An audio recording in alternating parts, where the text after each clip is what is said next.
آپ صلی اللہ علیہ وسلم کے جنازے میں حضرت ابوبکر رضی اللہ تعالیٰ عنہما اور حضرت عمر رضی اللہ تعالیٰ عنہما جو ہے وہ شریف کیوں نہیں تھے؟ اور یہ روایات جو ہیں یہ المصنف ابن ابی شیبہ پہ بھی ملتی ہے اور بخاری شریف میں بھی ملتی ہے، اس کی بالکل دونوں سیم ٹو سیم سند ہیں اس میں۔ ذرا اس کے بارے میں بتائیے گا، کیونکہ ہماری کتب سے یہ تو ملتا ہے کہ وہ جنازے میں شریک نہیں تھے، اور یہ بہت زیادہ الزام لگایا جاتا ہے کہ جنازے میں کون شریک تھے اور کون شریک نہیں تھے۔ بسم اللہ الرحمن الرحیم۔ بخاری میں تو اس طرح نہیں ہے، لیکن بخاری کی سند کہنا یہ حسن العیاری کی ویڈیوز میں بہت زیادہ دیکھنے میں آیا ہے کہ وہ اس طرح سے بہت زیادہ دھوکہ دیتے ہیں عوام کو، اور وہ یہ کہتے ہیں کہ بخاری کی سند ہے۔ جیسا کہ آپ نے المصنف کا نام لیا، المصنف ابن ابی شیبہ کی جو کتاب ہے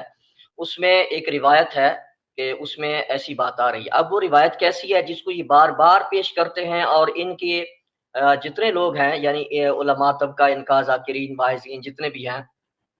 تو وہ اس روایت کو بہت زیادہ پیش کرتے ہیں، اور پیش کر کے وہ یہ دعویٰ کرتے ہیں کہ شیخین جو ہیں وہ نبی علیہ الصلوۃ والسلام کے جنازے میں ان کی شمولیت جو ہے وہ ثابت نہیں ہے، تدفین میں وہ شریک نہیں ہوئے۔ تو اس پر بہت زیادہ وہ واویلا کرتے ہیں، اور ان کو دیکھا دیکھی کچھ اور لوگ بھی ہیں جو اپنے آپ کو سنی کہلاتے ہیں، اور وہ بھی اس قسم کی روایات کو پیش کرتے ہیں۔